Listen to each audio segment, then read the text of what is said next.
Community Chronicles Radio, brought to you weekly by Gannon University's Erie Technology Incubator, in partnership with the Corey Higher Education Council. The Erie Technology Incubator, located at 900 State Street, works in the entrepreneurial ecosystem and provides technical assistance through the entrepreneurial process. This show features members of that ecosystem and the entrepreneurs in the Erie area. Welcome to Community Chronicles Radio. If you have a question for us or any of our guests, as always, you can call the number here in the studio at 814-679-1080. I am Dr. Matthew Plotz, and with us, as always, is our groovy co-host, Steph Screws. Hello, Steph. I'm groovy today, yes. Always groovy, you know. I'm doing great. How are you doing, Matt? Doing well. So, yesterday we talked a little bit about the news that came out. We got scoops, so we're talking about it a little bit. Talk a little bit about the interesting grant that we were a fortunate recipient of and what that can mean for the people in Corey. Well, I think you know a little bit more about the grant than I do. I know it involves laptops, but there is some stipulations that go along, like we are getting, what is it, 75? Recording in progress. Laptops? Is it 75 now? It is 75, yep. Okay, and... it's a very strange grant. They're just sending us the laptops. They're putting them in boxes and mail them to us. And then we are responsible for loaning those out to Corey residents. Yes, and there's certain... you don't just... you were saying, we're going to have a lot of calls going, where can I get my laptop, and whatnot. They're not in hand yet. They're not in hand yet, and we do have some stipulations that go along with them. They're not hard. We're partnering with LECOM, I think it is, right? Yep, LECOM and PA Career Link. So they wanted to make sure that if we gave these laptops to people, that they got some kind of services. And what we're doing is we're going to require that people check out 2 of the job searching things with PA Career Link. So they sit down, maybe go over resumes and cover letters. And then, the big partnership with LECOM, they wanted us to also focus on health outcomes. So LECOM came in and they were kind enough to provide free blood pressure screenings and body mass indexes. So when you get those things done, then you can come back to us and we'll submit the laptop to you. So kind of an exciting thing. It was very competitive at the state level, and we're happy to do it. Yeah, we've got lots of exciting things going on at Corey High Ed, and with that, and then the fiber node coming, and we're getting catch, close. and lots of great things available for the community. So that's very exciting. I'm excited about that. Yeah. So in the tech space, this is going to be our segue to our guest. We've had Carl on before, and he's talked about his solution and what he's been up to. It was one of our first shows, so we may have to get some of the background again in case we have new listeners, but we'll do that. He has an AI solution for finding the right employee for your business. I would like to welcome to the show Carl Cadet, CEO of Boda AI. Good morning. Thank you for having me, Matt. Carl, my Boda.ai is a workforce engagement management platform. We use cognitive science and artificial intelligence. So the problem before us is, one, the employer has not been able to figure out, the corporate culture has not been able to figure out a way to help employees feel a sense of belonging, a sense of pride. And so as a result, it leads to disengaged employees and costly turnover ratios. So our solution, which is currently running as a subscription model in the cloud, is one where we help employers put employees on the right bus so that they're seated in the right aisle. And our mission is simply to help employers hire and retain the right talent. Okay, I think you answered the first couple questions I had for you, Carl. How are you doing, Carl? Going good, thank you. Going good. I'm the one over here in Corey with all the snow. I don't know if Erie has snow, but... No, I mean, we've had snow, but it's not sticking yet. Oh, okay. Yeah, it's sticking here in Corey. It's probably going to melt off soon. But so, if there aren't any listeners that are familiar with you, you've already told us a little bit about yourself, but can you give us some background on the Boda AI and what problems you're trying to solve?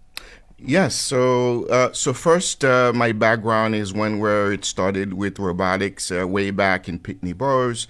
I was fortunate to work for AT&T early days where I learned everything about digital communications and programming, got into Unix C early on, and that deployed my IT consulting career on Wall Street, where I had the privilege to work with JP Morgan in cybersecurity, Bank of America, anti-money laundering. But 5 years ago, I still felt disengaged. I still felt that wasn't my calling. It so happens in high school, I was introduced to an experimental philosophy class.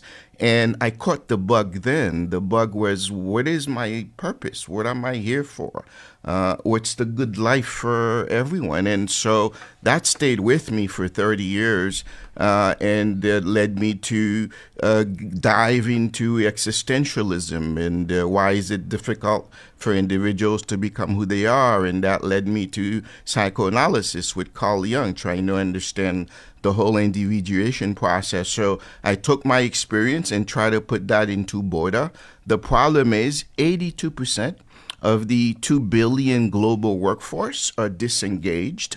It's costing upwards of $550 billion annually in lost productivity just in the United States alone, and it's 8.8 trillion globally. So the Gen Zs and millennia are most impacted by this emotional disconnectedness, and the reason is they're thinking differently. They're seeing their existence from different lenses, and climate change and financial crisis and COVID, and so they're more keen on finding value and purpose right away, and they're dictating to the employer what their values are and who they want to work for rather than the other way around. So Border is centered around understanding the psychological traits, the cognitive traits that make up who we are, how agreeable, how open, how conscientious.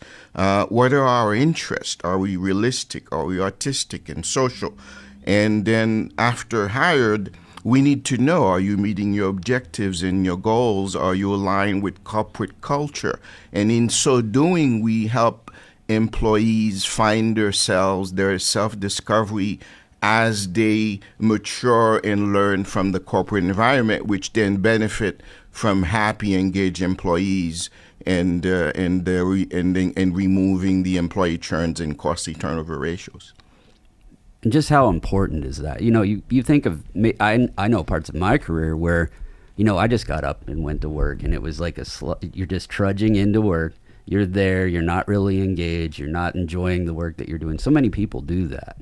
So for me, I luckily had the ability to understand programming and logic. And so I wasn't an artistic type of person where it was difficult to dive into math and logic, but it was still difficult to be on Wall Street and responsible for systems, multi-million-dollar systems.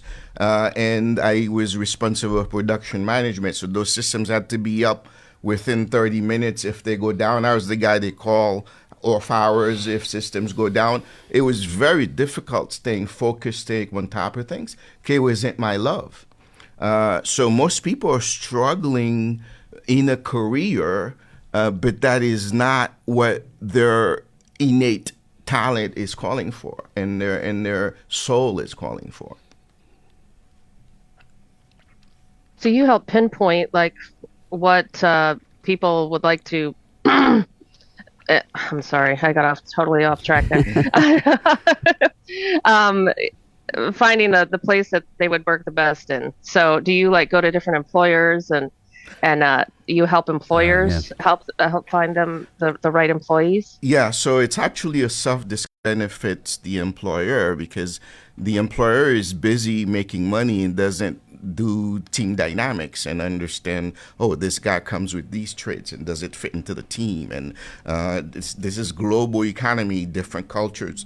So what we're trying to do is right now, up to now, we've been using the resume. The resume is somebody writes something that fits the job description and use all the right keywords, but is not necessarily the right candidate. So our goal is to understand your personality traits based on published research and most of it from this retired professor we met at from Penn State, who showed us what scientists use to measure personality, agreeableness, openness, conscientiousness. When the person shows up at work, are they emotionally stable? Are they depressed? Are they angry? Are they disrupting the team? There are ways of picking that up. And what is their interest? Are they realistic, artistic, social, entrepreneurial? That helps up map where they fit vocationally. And then as we progress, we measure their performance on a quarterly basis. That tells me, are they aligned with the goal and the corporate goal that's been assigned to them? And we feed all these metrics to AI, and the end result is the AI becomes a workbench, a recommender system that looks at the existing team, the pros and cons, the strengths and weaknesses, and tells us the next candidate, who should it be or who would be a better fit for this environment and culture. I'm going to jump. Go ahead, Brad. Oh, go ahead. I'm going to jump in with a question, Carl. So I'm a big believer in a philosophy with a guy named Richard Hackman around designing the right team. Mm-hmm. And there's 80% of projects fail because the team wasn't set up correctly. Mm-hmm. You're hitting on a real interesting point that I believe wholeheartedly in. Congratulations on taking on a really difficult problem. Matt Potts and I have talked a lot about the workforce, the challenges coming up with a reduced number of leaders out there and workforce in general. Mm-hmm. And needing tools like this to fill the workforce gap is going to be there, without question. So you're really kind of ahead of the curve at the moment, but doing the right things for the right sector that's going to have a huge impact in the next 25 years. Yeah, no, thanks for the question. So it's not an easy solution, as you said. The problem is huge. The problem is an existential, philosophical one, that most individuals have problems becoming who they are. And that's because we're impacted by culture and politics and religion, and we're also made up of sub-personalities driving us in different directions. So to make it all dance together cohesively requires courage. It requires many things. But most people, unfortunately, sadly to say, die before knowing why they were born. So my interest, and it's not easy to implement such a solution for HR because, the godfathers of HR invested heavily already. And so they're not going to just take any off-the-shelf solution and say, yeah, let's bring it in. So it took many years of educating and branding and finally being here in Erie, where the ecosystem is small and community-based. I thought it'd give me a better chance than New York, and it has. And having guys like you and Matt and the Gannon, the incubator, and I've ran into this construction company, Blue Rock, Don Crenshaw. So Don and I have been talking for many months. Don is a very smart businessman who's built an empire, but used very little IT. And his bandwidth was, I'm getting work, I don't need IT. But his intelligence enabled him to hire people based on his gut feeling. So it took time for me to explain how it's not good on a scalability kind of. You can't go and talk to 10,000 or measure your gut feeling for 20,000 employees as your empire grows.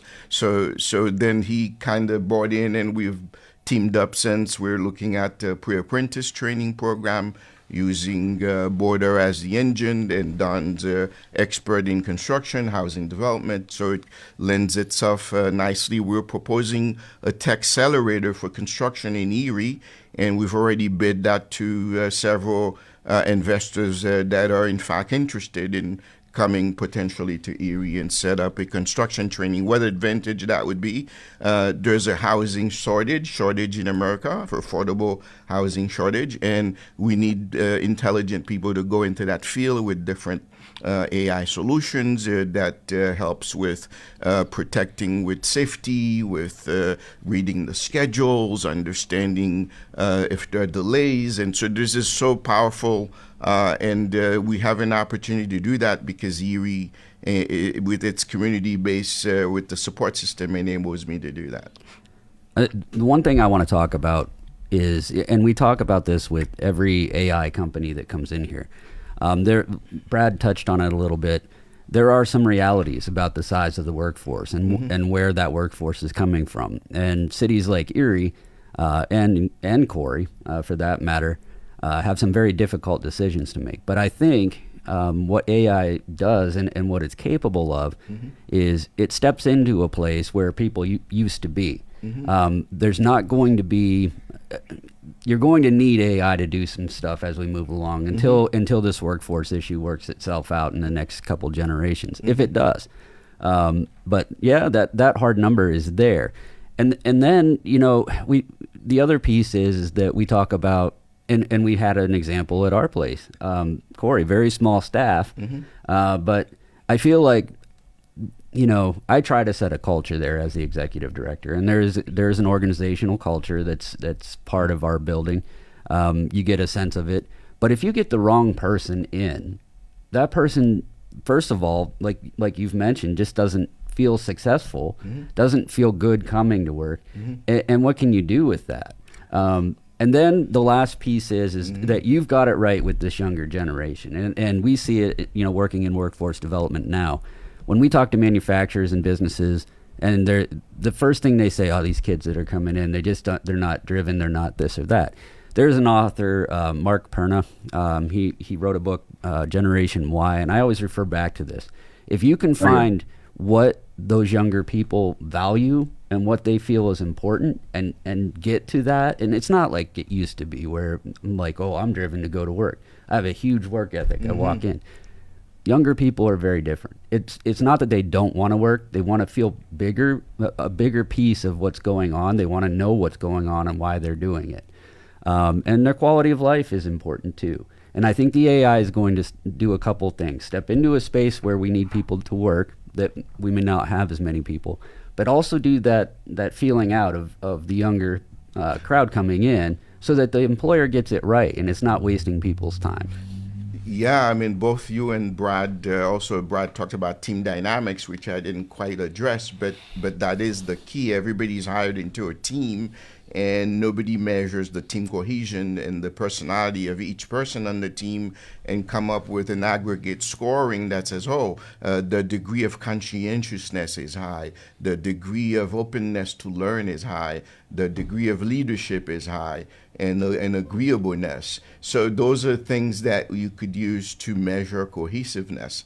The young people have a different mindset. They're looking at life from different lens. They have data available and technology available for them. They have more knowledge as a result. And so the problem that AI is solving is we're living in a post-information age. There's so much data, the human mind was not able to put it all together and in a timely manner and make decisions in the present on data. So this is where the creativity of man come up with AI that is able to, by the way, it required very powerful data centers now. There's huge problems now with coming up with nuclear plants because those chips doing trillions of instructions per second and require water and energy. And so that wasn't available. Now it's available. And then COVID also was a sort of interesting, give people time away from work to think. All these things add to where we are today and people being more open to AI solutions. And then ChatGPT came in and said, this is real. So all these things didn't happen 10 years ago, 5 years ago. So the timing is right where we have the ability to use algorithm and AI becomes our co-partner and co-employer or co-employee, if you will. But they're not there to replace us. Humans are creative beings. AI will displace white collars, but it will enable us to go back to what we're good at, which is to be creative. Right. Yeah, and that is so very important. Hey, Carl, there's another piece that I think is great for an audience, given that if we have time, and that is just I call it lockstepped your business through our region, through a variety of support touch points. Mm-hmm. And even the traction you're getting with Donnie Crenshaw is one end state that you've been striving for. Can you walk us through a little bit of some of the activities, both nationally and locally, that have put you on this path? Yeah, no, it's a great. So for me, it's been again a life story, trying to prevent the next generation having to wait 30 years to figure out what their passion is, which is what I did. I wanted to be a philosopher from high school, but the story is understand there is this thing Nietzsche calls the organizing idea, which is find out the things that make up who you are. The things that add to all your subpersonalities so that they're working together. So for me, it was taking the philosophy, the psychoanalysis, the 30 plus years of IT, and in my interest in entrepreneurship, put all these things together that becomes Boda. And then the idea is to find the biggest problem you can find and then come up with a solution, which is what border is. What's the biggest problem? 70% of Americans hate their jobs. So, Carl, what brought you to Erie? I'd like to hear that part of it. What brought me to Erie was the community and having brought. So I was invited by the Chamber of Commerce, and Jordan Fuller, who heads the Fire Accelerator program, invited me. They funded a bit, and I came here, and he took me on a tour. I went through Erie and the park, and I just fell in love with Erie. It's majestic. I was getting tired of the traffic jam in New York anyway, and then it was just difficult for me to make things work in New York. It's just too big. And so Erie is a sort of a use case where you could more easily have your idea come to fruition because of the community support and leadership. That is very serious guys like you, Brad, and Matt, and Kathy, and Brian from Ben Franklin, Slayo. I mean, those are very people who supported me. Texcelerator by Ben Franklin, the guys at Penn State. So this has been the amazing year, and Erie's just majestic. I just love it. It's so good to hear. And Brian and Jordan, they had the show here on the station that we occupy the slot that they used to be on, and we felt it was so important to continue that show just simply because of the reasons that you state. Is that Erie, it really has something going as far as how it treats entrepreneurs and the supports that are available and how you can reach out. And we talk about it on this show, and we encourage people, if you're ever thinking about starting a business or anything, just Google some entrepreneurial stuff here in Erie. You'll find it, and there are a lot of people here that will help you. Yes, plus the manufacturing background, and Erie's a very good educated workforce. Sure. Yeah. Well, we got about a minute left. I guess it goes by fast. The 30 minutes, I say it every time. Thank you, Carl. It was good to get the update and see where you were and how things are going. We're excited to hear more, and we'll have you back again. Thank you so much. Happy to be here. All right. After we get back from the news break, we are going to have a discussion with Madison Rose. I saw Madison Rose at the Erie Homecoming. She was on stage with Adam Stemka. We'll hear her story about Madison Rose Ceramics. So stick around after the break. You are listening to Community Chronicles Radio on 103.3 FM, 105.9 FM, and 1530 AM. And like I do when I'm in my office, on talkerie.com, listen live. Stick around. We'll be back after the break.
Welcome back to Community Chronicles Radio, brought to you weekly by Gannon University's Erie Technology Incubator in partnership with the Corey Higher Education Council.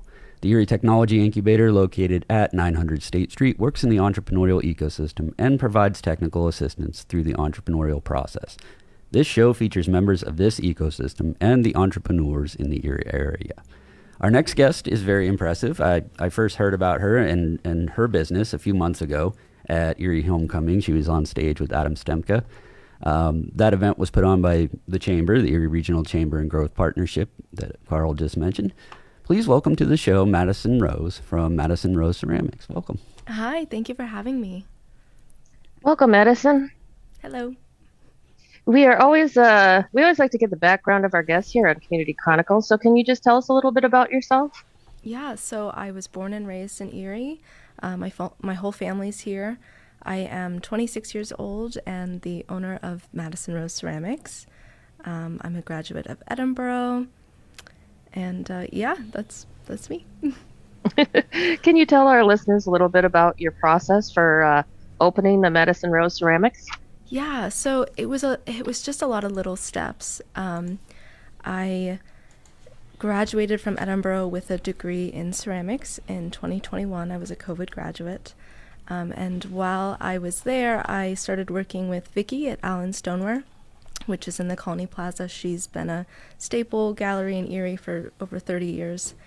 And I just sort of acted like a sponge and tried to learn the ins and outs of running a business. And I started participating in shows with her and participating more in the studio management and shop management, and just little by little started going off on my own, selling my own personal work, doing my own shows, getting out my website and being active on social media. And I ended up getting accepted into the Erie Made Creative Business Accelerator program. And that really taught me the ins and outs of business management as far as taxes and the financial aspect of it and profit loss and like all the things that you don't learn about running a business when you're in art school. Right. Your passion is to create, not to... It's like I knew I wanted to create, but how do I actually make this into a stream of income for myself? So I went through that program and came out on the other side with the knowledge and the courage to say I'm going to do this. I'm going to start a business, and now I'm 2 years in. So yeah, taking advantage of the ecosystem that's there and the supports that Erie provides. Absolutely, I was astonished to see how many resources there really were out there for me. So what led you to decide that this might be something you'd like to do for a career? Well, it's kind of interesting going off of what Carl was talking about, of like finding your passion and how young people, it's so important for us to feel like what we are doing matters. It matters to the community. It matters to us. I just sort of did a lot of soul searching when I was in school. I wasn't always a ceramics major. I had a completely different career path sought out for myself. But what I kept coming back to was the idea that whatever I wanted to do, I wanted to make sure that it aligned with my art. I wanted to continue creating. What career path could I choose and go into that would allow me the freedom to constantly be creative? And I came to the conclusion that the only way to do that was to go full in and base my career off of creativity. So were there any roadblocks that you encountered that other artists in our area might consider in opening a business?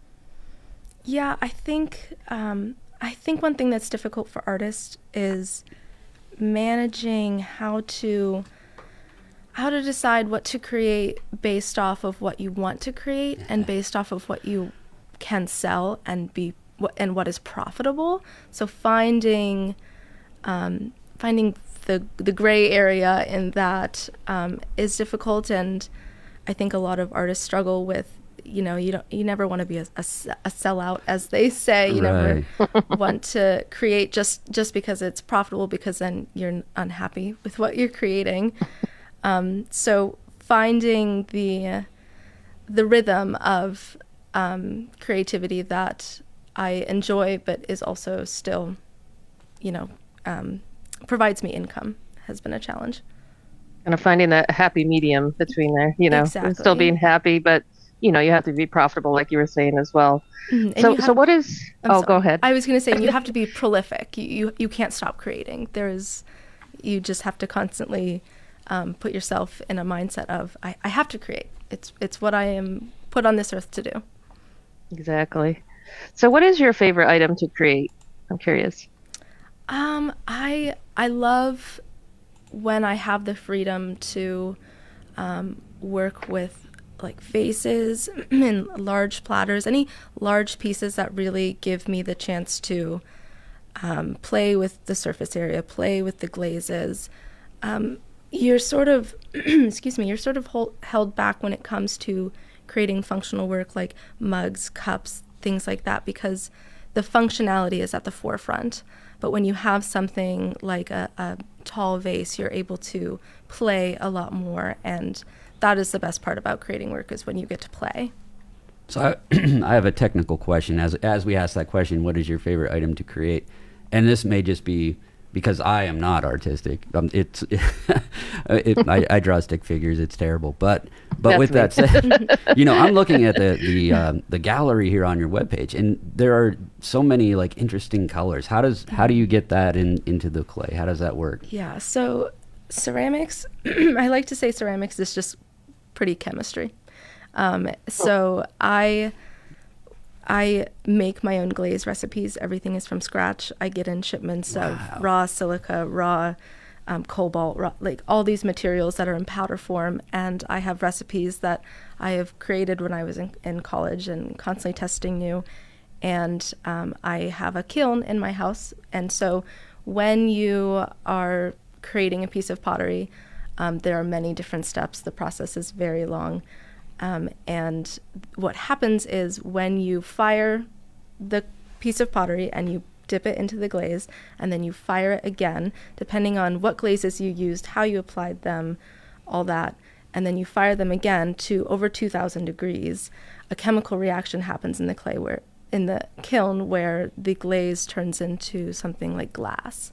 And so you're able to get all of these flowing colors that mix together and do all these wonderful, great things in the kiln. It is beautiful, this work. So, and maybe another technical question. When you create, say, a vase and you have your own individual glaze recipes, that's fascinating. Do you see it as a whole as you're creating it, or is it a step-by-step process? So you form a vase and you have it. Do you see like what that looks like with the glaze and everything from the get-go, or is it a process as you move along? It's a little bit of both. A lot of times when I get down in the studio and I have an idea, I'm going to make 10 vases today, I have an idea of the glaze combinations that I like and what has worked for me in the past. But there is always an element of, let's see what happens if I do this. There is no super consistency in the kiln. I always pray to the kiln gods every time I shut the kiln. So there's a lot that's in my control, but there's also a lot that's out of my control, and that's part of the beauty of the process of working with ceramics. Yeah. So. Yeah. Similar, like I kind of took a hobby when I got fired at COVID. There was a lot of time off. I took up brewing beer. So it's the same thing. You have no idea what that beer is going to taste like until the end. Mm-hmm. And I know people who have been in that space for a long time. They have like dumpers. Like it's basically like, this tastes terrible, we can't serve it. and so you don't really know until the end.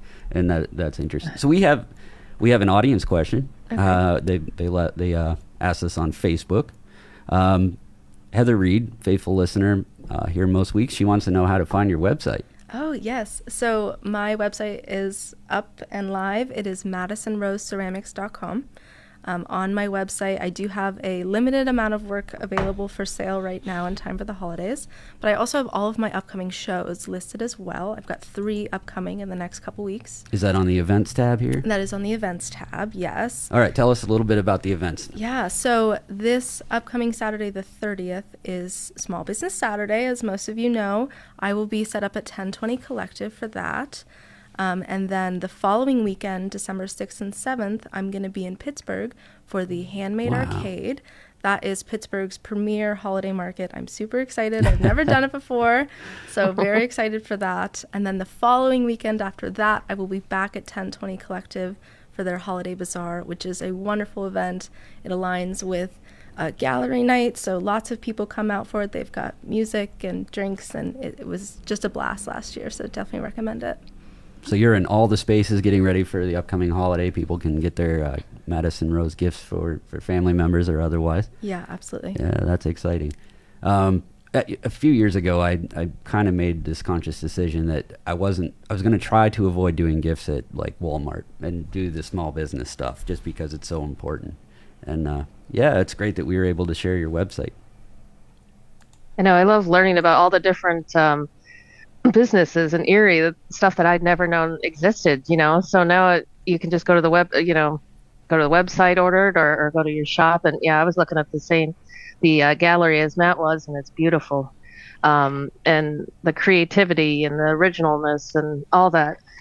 And I see here that you shared your story at Erie Homecoming. Can you tell us a little bit about what that was like? Yeah, so that was an incredible experience. It was something, I'd never done anything like it. It was actually very scary. I am not one for getting up on stage in front of a lot of people and talking about myself. So it was definitely different. But I was with Adam Stemka, as you mentioned before, and that made the experience really nice.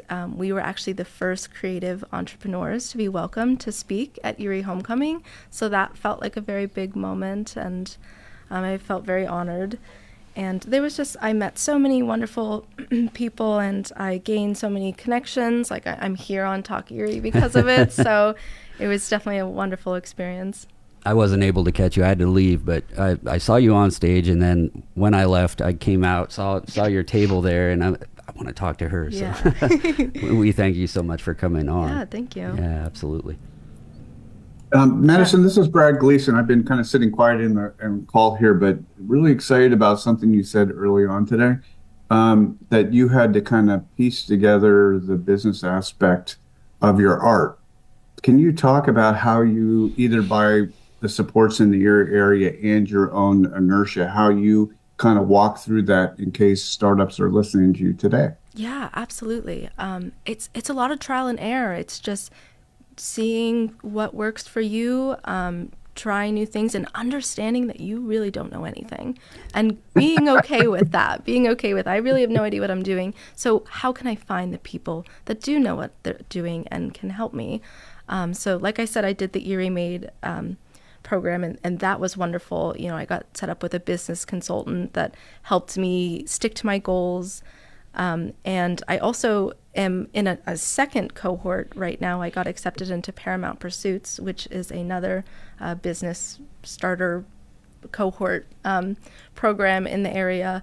And it just started, so I have a year of that ahead of me. So it's just finding the resources is really important. But there are so many in Erie. You've got the Gannon Incubator, you've got Erie Made, Paramount. So yeah, it's a lot of just constantly putting yourself in a position to learn, because it's easy to do when you're really passionate about what you're doing, and when you're doing something that is solely for yourself, it makes it really easy to do that. Well, I'm going to pile on with a follow-on question, if you don't mind. Of course. We had a 26-year-old in our incubator, and her daily rhythm started early, ended late. And when I mean early and late, those hours were staggering. Can you give even a startup the sense of dedication on a morning till night sense, so that they understand the commitment that goes with what you're doing? Absolutely. So let's see, this morning I got up at 6 so I could, be prepared to get in the studio as soon as I was done here. I typically spend pretty much every waking hour of my day in the studio if I can, but it doesn't feel like work, so I don't mind it. I spend about majority of my time is spent creating when I'm in the studio, but I've found that I need to set aside time to do the administration part. I'm getting up in the morning, and before I even look at the wheel, I have to get on and answer my emails. Recording stopped. and check my emails and figure out. I write my schedule every single week. I get up on Monday morning and write my schedule of what do I need to make, what deadlines do I have coming up, what orders do I need to get out, that sort of thing. And I also work a job outside of this. I wait tables at night. So I typically walk in. I work at the Erie Club at night. So I walk into the Erie Club, clay in my hair. And they all know. I've been there a few years. They know my journey. I walk around with business cards in my book. I have clients that I've met through the club. Oh, that's great. I at first it was a lot of being frustrated that I had to go to work and felt like it was wasting my time.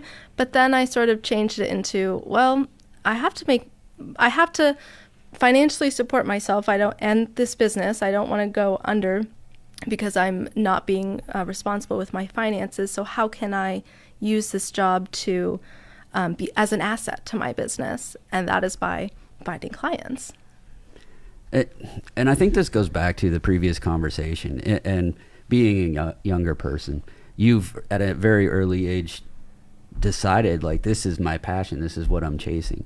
That extra job is not, like, it's not just the extra job. It's the thing that also allows you to do the thing that you really want to do. And that it's so important, I think. And so many entrepreneurs, I think, are, Brad probably can speak to this better than I can, but they're in that space. They have to supplement what they're doing, at least initially. Absolutely. With the hope that maybe you can go from that at some point. But yeah, the entrepreneurial journey is not, if you're going to become an entrepreneur because you're hoping to cut the hours that you have to work, it doesn't work that way. You double your hours. Right. But it doesn't feel that way. Right.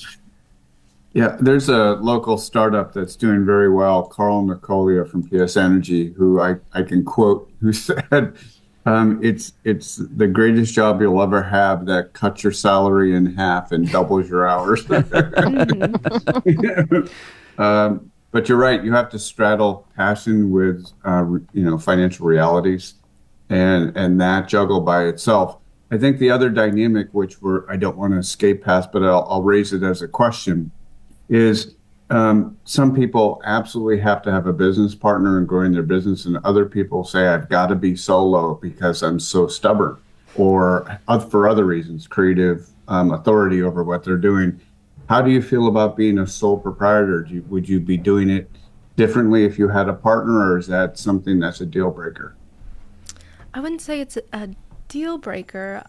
It's something that I've definitely considered, and when I look at the next 5 to 10 years for my business of what it's going to look like, the reality is this: if I would like to grow to the extent that I want to, doing it all alone isn't necessarily feasible, and I'm not good at every single aspect of the business. There are certain things that I'm good at. There's certain things that I need to ask help for, and so in the future, having somebody, whether it's a partner or an employee, to help me out and help with my workload is probably going to have to happen.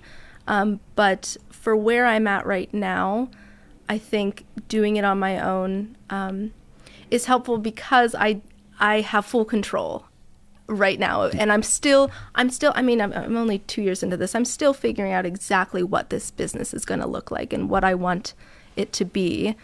So having the capacity to have full control over that is helpful. And also right now I'm working out of, I work out of my home. My entire basement is my studio. So it's not necessarily feasible to have a partner in the moment, but that doesn't mean that I'm not open to it in the future. No, really well said. I'm going to flip back to, just if you don't mind me jumping in again. So at some point during your education, you got a spark. Something put you on this path. Can you talk about how your experience at Penn West Edinburgh put you on this path, or was it a mentor, or how did this take form early on?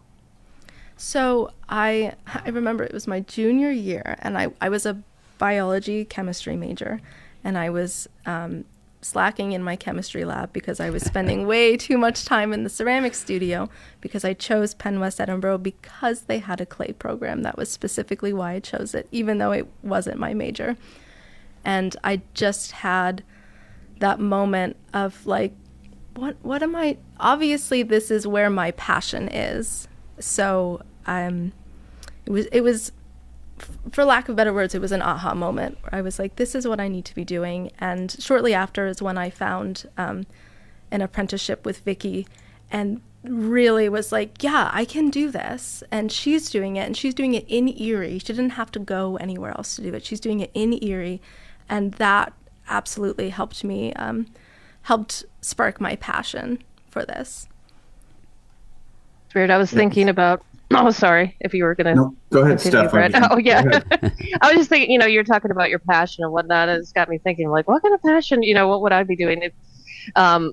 Thinking I would probably be selling. I collect so many things like toys and Legos, and I thought, well, if I had to sell them though, I don't think I'd want to part with them. And I wondered if you ever have a hard time parting with your creations. So, because I have a feeling that would be a problem with me being a business owner. I wouldn't want to part with certain things that I've collected, but I don't know. It's just one of those questions I had for you. That has definitely happened to me. I still think about a handful of pieces of work that I wish I would have never sold, especially early on when I was making work at Edinburgh, and it just, there's a piece of my soul in each piece of work that I do. So there are definitely some pieces that I miss, but I think the mindset also is, if you have a gift, it's meant to be shared. Oh. And what's the point of just hoarding all of my work? Isn't really much of one, so that's the mindset I try. I have this picture of you creating something and just say, nope, not selling that one. Yeah, that's going on my table. This. If you go in my living room, there's a lot of pottery. Oh, that's great. Well, that's a nice way to look at it. Unfortunately, we're coming to the almost very end of the show. I appreciate you coming on and sharing your story. What we want to do is give you one more plug. Where can people find you, or your website, and the things to buy as they get ready for the holidays? Yeah, so check out my website. It's MadisonRoseCeramics.com. That is my hub. That has everything. It has links to my social medias. If you go to my Instagram, I post process videos and just like my day-to-day in the studio, my day-to-day as an artist. I have work for sale on my website. There's also a way to reach out to me personally. You can email me through my website. I typically tend to get back within a day or two. I'm pretty good about it. And then my upcoming shows. So Saturday the 30th at 1020 Collective for Small Business Saturday. December 6th and 7th at Handmade Arcade, which is in Pittsburgh. And then December 13th and 14th, which is the Holiday Bazaar at 1020 Collective. Yeah, the assistant director at the High Ed, Kat, she said, they have Christmas trees. Yeah, they're on. Yeah, I saw that. Those are very pretty. I saw that, yeah. Well, thank you again. Thank you for having me on. This was great. Absolutely. So, Steph, we have a few minutes here, and I'm looking at, probably 3. Can you talk a little bit about some of the things we have going on down at the Corey High Ed? Yes, we've got a couple classes still. We're heading toward December now. And we've got a self-defense class coming up. That's going to be on December the 4th, and that one is only $15. Make sure you register for that. That's also self-awareness, where people are more aware of their environment. That's the important piece, I think. Yes, I need to add that. Thank you. It's all inclusive. Yes, it's not just self-defense, but aware of your surroundings, and so we're excited about that class. That'll be from 4 to 6 p.m. And we also have PA Career Link. That's also December 5th. It'll be using AI, as we were talking about AI today, to generate a resume and cover letter. And that class is at 1:30 in the afternoon, and that one is free. And another exciting class we have coming up is basket making. I'm excited about this one. Back to being creative. Yeah. It's only $40, and it's for 2 weeks, I think it is. Yeah, 2-part class. So you get, even if you're a beginner, you don't have to be experienced in any of this. They show you all the ways to weave a basket. And as I was saying last week, I think if you want to be creative in your gift giving this holiday, you could say, make a basket and put some gifts in it for someone, or keep it for yourself. And we also are excited about the spring classes we have coming up. We have them all on the website, www.coreyhighed.org. So if you want to look at all the classes we have coming up, we have them all the way through June, I think now. I am working on the catalog, and Kara's been working on getting together a lot of awesome classes for us for next year. Very exciting things. You guys just do such a great job putting these together and finding a good mix between like creative classes and self-defense and just different thoughts about things that we do down there. And I enjoy seeing that come to fruition. You guys do all that hard work and I go, wow, every time I look at the webpage.